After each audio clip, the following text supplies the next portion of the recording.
even being able to talk about that parent stuff, that's really valuable and important too. The fear that we have as parents, or the shame that we have if we think we haven't done something right, or the worries that we have about how we're showing up for our kids and what have you. I mean, there's a lot of stuff that people feel there that we just don't even express. Yeah, I'm such a big advocate for that too. I think, I mean, there's obviously there's always boundaries and lines and things, but I think being open and transparent with our kids more so, I'll only speak for myself. I don't want to speak for other people, but more so than my natural inclination would tell me to, exactly as you said, whether it's having the coffee or just the other day, I think my son was eating, I don't know, cantaloupe or something out of a tray, and it spilled on the floor.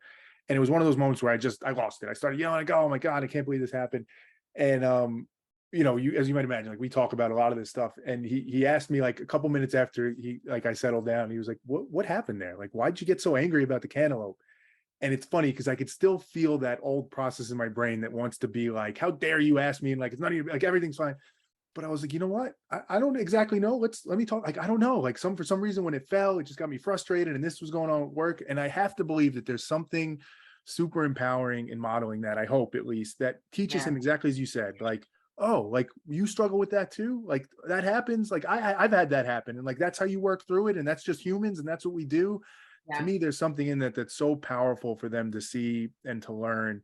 And like I tell him all the time, and I get flack for this from people, and I get it. Everybody's got their own view, but whenever he asks me why, like if I tell him something and he says why, like I feel like I have to give him an answer, because if I have a good reason, I should be comfortable sharing it with him, assuming Mhm. it's like age appropriate and all that. But that idea of closing things off and showing them this, I think it does them such a disservice because it adds to that view of like not seeing the world for what it really is, as messy as it really is, and how we all struggle with it.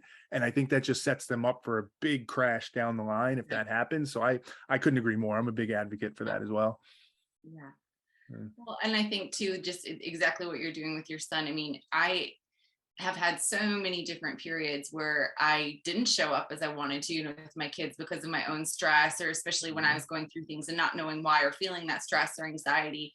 So being able to talk to them about things. And that's so important, because if you don't, or, saying, okay, yep, kids, I overreacted there. That was not about you. This is Mhm. what was going on with me, or this is what it feels like even in my body. Mm. Sometimes I'll describe it to them that way. Because kids too, a lot of times, if you don't give them an explanation or an understanding, they're going to come up with one on their own. That's And right. a lot of times they're going to think it's about them. Mm. And so So really true. helping them understand that your reactions are about you. That's Mm. your shit, Mhm. like it Mhm. is.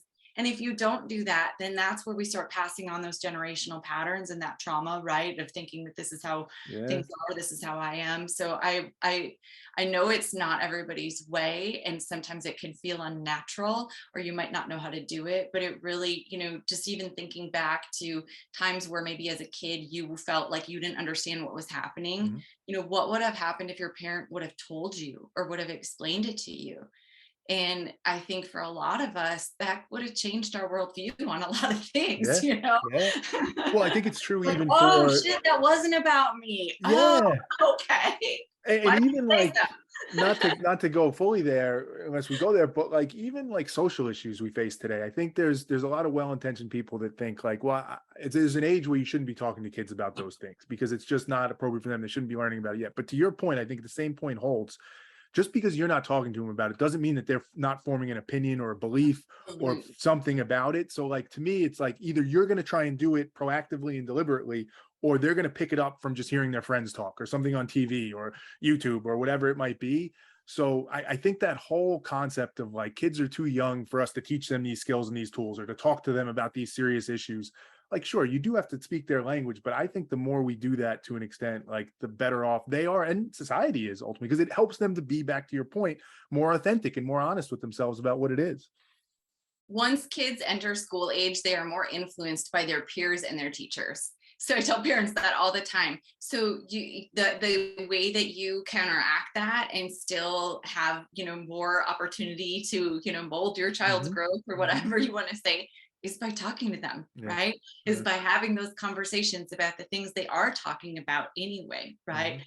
And finding ways to explain things to them, or especially now with it's not hard, as so many of our kids even have tablets for school and things like Mhm, that. So it's not like if you don't give them a phone, they don't have access to it. mhm, They're gonna find out. mhm, So really figuring out, yeah, what are things that are important to your family to talk to them about? What are things that they might hear about at school or come to you about, instead of waiting for them to bring something up to you? Because a lot of times kids aren't going to bring it up, yeah, and maybe you aren't sure if they want to talk about it. So even starting there, yeah, is this something that you want to talk about? Or if you do, please know we can always have a conversation about it. yeah, Sometimes that's all you need to do. The kid might not actually ever want to talk to you about yeah, it, yeah, but the but option's there. just knowing that they can is also a big thing.